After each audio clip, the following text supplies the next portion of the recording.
From impersonating police to make money, to serving years in prison.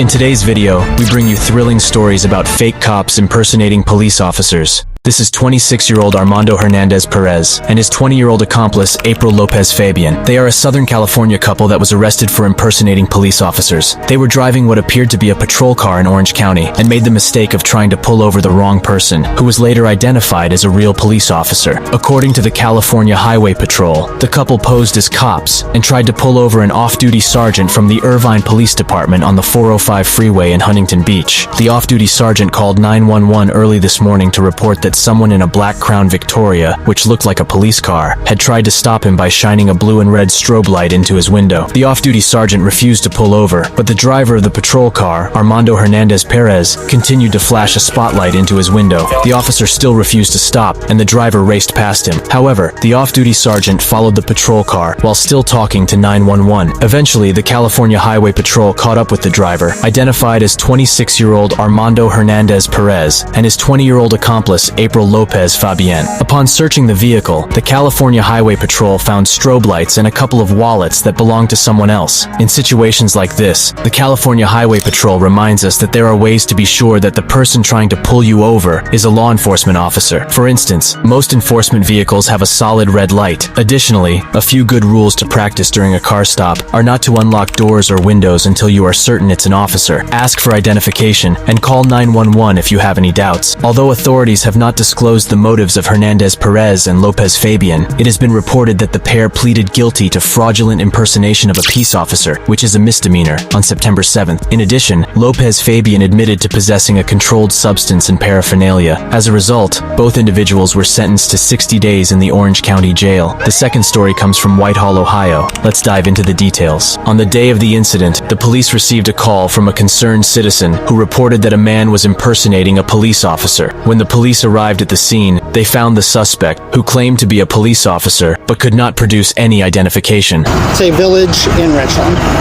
But you have no ID from them, No, all right? No. The police officers attempted to verify the suspect's claim by contacting the chief of police from Richmond Township, which is located in Richland Township. However, they could not reach the chief, and the suspect could not provide any proof of being a commissioned police officer. And have you ever been sworn in by them? I've talked to the chief. No. So I'm asking you a direct question. Have you been sworn in by It's them? very important you answer this correctly, because being a former police officer or someday a current police officer, you know if you lie in this situation, you go directly to jail. No, I'm not. So I'm going to put that right Listen, out. I'm not. So if I'm you not, are telling me you are a police officer right now, is that what you're telling me? No.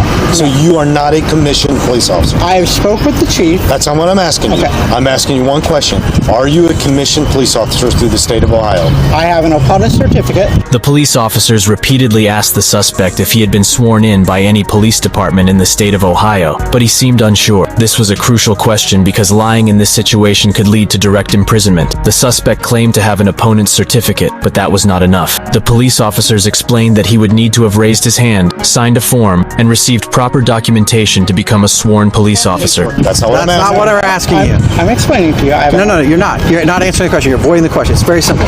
Are you a sworn police officer anywhere in the state of means Ohio in commission. any department? Not currently. Okay. I'm unsure. You can't be unsure. You can't be unsure. You would have to raise your hand, swear, sign a form. The suspect continued to avoid the question, and it became evident that he was not a commissioned police officer anywhere in the state of Ohio. He had been displaying a fake badge and acting in a law enforcement capacity without any authority. The police officers informed the suspect that he would be charged with impersonating a police officer, and they would take him into custody. You displayed that badge, all right? You're out here acting in a law enforcement capacity, displaying a badge that you have no right to have, or a facsimile of a badge. That's not even a real badge. You were aware of that, Yeah, okay? it's not real. Okay, so, all right, you're going to be charged. Oh, seriously? I'm serious, okay? They requested him to remove his gun belt and place it on the hood of a car. The police officers conducted an interview with the suspect, asking him the same questions they had asked before. The suspect seemed remorseful and explained that he had taken the job to make some money and was promised a commission later on. It's no big deal. I come out here. Yeah, I was told, hey, you can start, make some money. That's all I was trying to do. Please do not. I'm asking you for courtesy, man to man.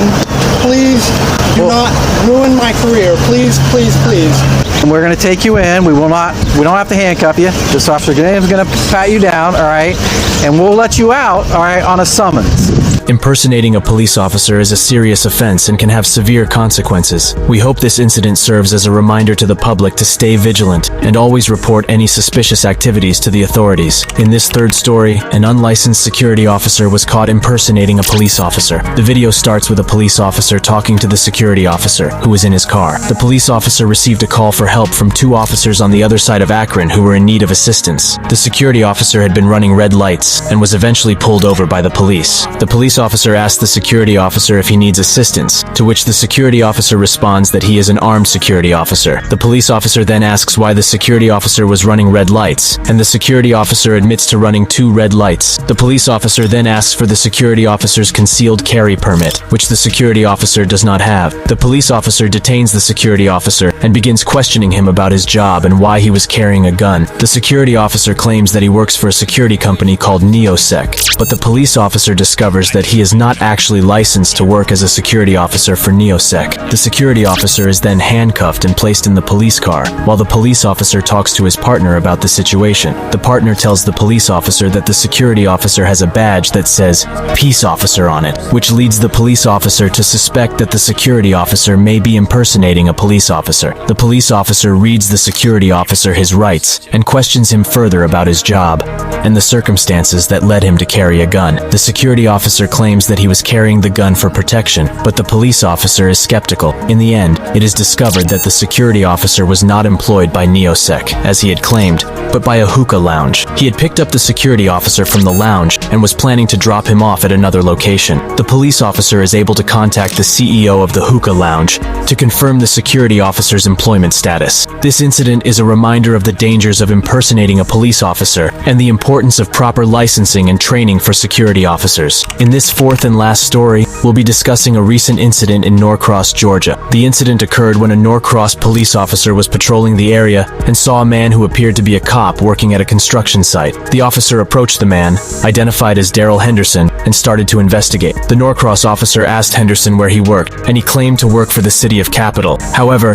the Norcross officer was not familiar with that city and found it suspicious. When the officer questioned Henderson further, he stated that he worked as part of a crew. The officer found this strange because it was usually either a city or a private company that hired crews, not individuals. The officer continued to question Henderson and asked if he worked for the city of Capital or just did part-time work for them. Henderson claimed to work for the city, but the officer was still skeptical and wanted to confirm Henderson's employment. The officer called the city and spoke to Sergeant Lindsay of the Norcross Police Department to confirm Henderson's employment. However, Sergeant Lindsay informed the officer that Henderson was no longer employed as of February 8th. The officer then asked Henderson who he was currently working for, and he claimed to be working on his own certification. The officer then noticed that Henderson was wearing a police uniform and had a patch on his shirt for the city of Capital. The officer found this suspicious because Henderson had claimed to no longer work for the city. The Norcross officer then took Henderson's ID and removed his belt. Henderson was questioned about why he was wearing a police uniform and working at the construction site. He claimed to be a reserve officer for the city of Capital, but the officer informed him that he had been terminated from that position. The construction site where Henderson was working was for a fiber optic installation supervised by Atlanta Gaslight. Henderson had been hired as a security officer, but the issue was that he was wearing a uniform that said he was a police officer. The officer on patrol found this suspicious, and Henderson's story did not add up. In conclusion, the Norcross officer on patrol found his uniform and story suspicious and investigated further. Later, the situation was resolved peacefully,